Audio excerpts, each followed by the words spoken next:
Welcome, ladies and gentlemen. Today we're going to be playing some more Merge Tactics, and I'm going to be sharing a few tactics with you that'll hopefully help if you're wanting to learn more about the game. I played a little bit off camera, and by a little bit I mean a lot, and we're now at 2,600, I don't know what that's called, medals, trophies, so we're in gold 3, so hopefully you can see what a little bit of higher level gameplay looks like, so you can know what to expect when you get there.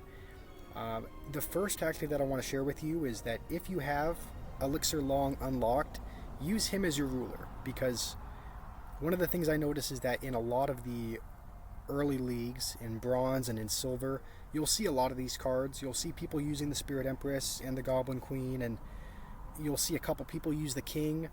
But once you start getting into higher leagues and into gold, almost everybody uses Elixir Long, and it's because he's a very strong card. A lot of people don't realize it, but when we go into battle here, I'm willing to bet that probably all four of us will be using him, because almost everybody at this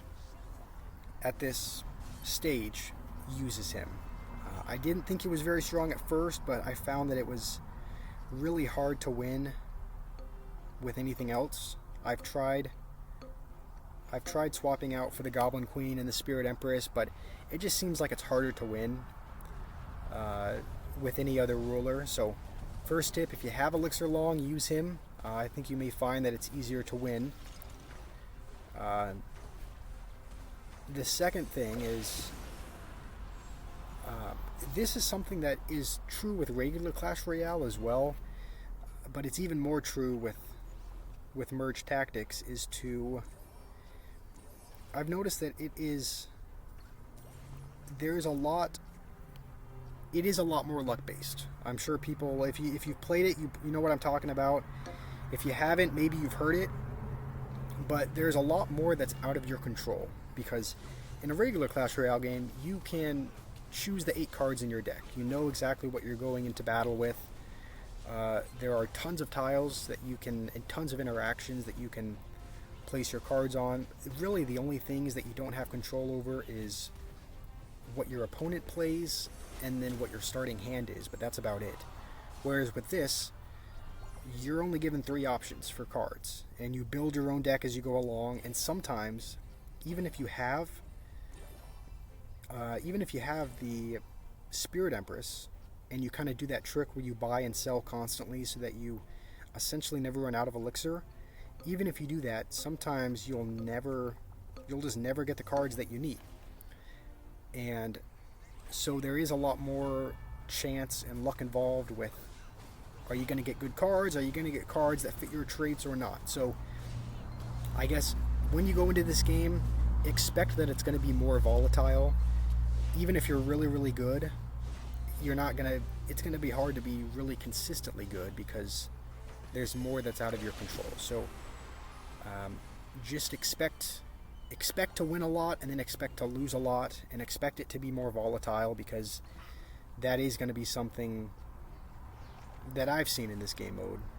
Because I would consider myself decent at the game. I don't think I'm amazing, but I think I'm decent at Merge Tactics, and yet there are still times where I lose hundreds of medals at a time, just because sometimes I don't get the cards that I need to get the traits that I want, and so you just end up losing. So go into it with those expectations, that it's going to be more volatile, it's going to be less consistent. And I guess another thing that I wanted to share, you'll notice that I have 4 out of 4 on the Goblin traits now. Getting the Goblin trait is good early on, but it doesn't really provide any benefit down the road. So because it doesn't provide any kind of attack boost or bonus.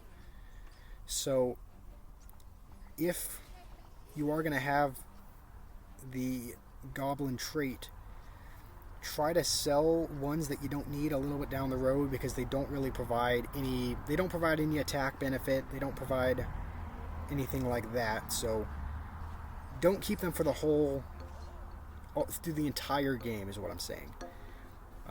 Another thing you may notice is that the current, I guess, booster is the promotion. where one of your cards is promoted, but I really don't pay a ton of attention to that. I don't use it a whole lot. And you may say, oh, I could put my Goblin Machine in there, but I already have a 2-star on the board and there's a 1-star here. So if I just get one more, I'll have a 3-star. And if I were to upgrade it to a level 5, I don't really think that would be worth it. Like right there, we got our 3-star. If you want to use the promotion, you can. That's just what I do, is because I found that it can kind of interfere with what I have going on the board. And what you'll notice here is that because our opponent has already lost, and because we should win this matchup, I'll keep all my goblins on the board for this round, because we're able to get a 3 or 4 elixir goblin. We're able to have that boost, but in the next round I'll sell some of the lower level ones because they're not really going to provide any benefit this late on in the game. And I won't put the Archer Queen in the promotion spot because there's an upgrade that we can get next round, and if we pair that with a Valkyrie or an Archer,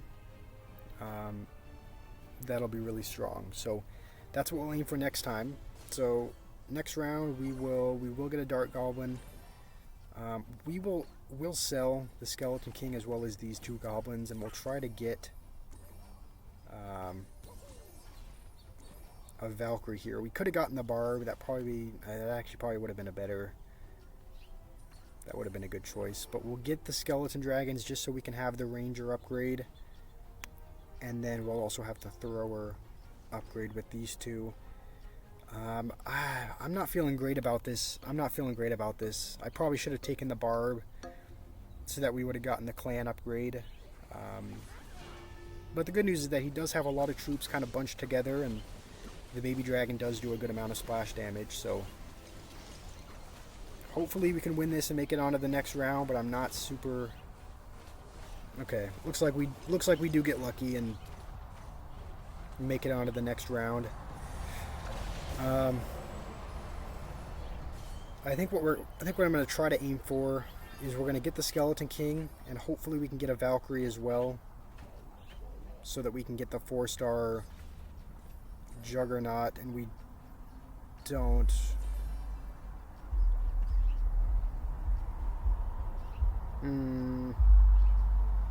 We'll actually take the Skeleton King out, because even though this is a really weak card, it does give us the Thrower bonus, and he does have a lot of his troops that are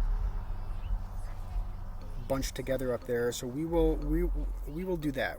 We'll do this.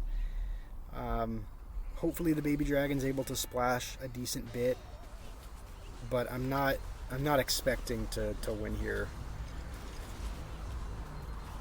Not the greatest round, not the greatest game. Definitely could have played that better, but those are just a couple of the tips that you can take away from today. Is use the Elixir Long Ruler if you're not already.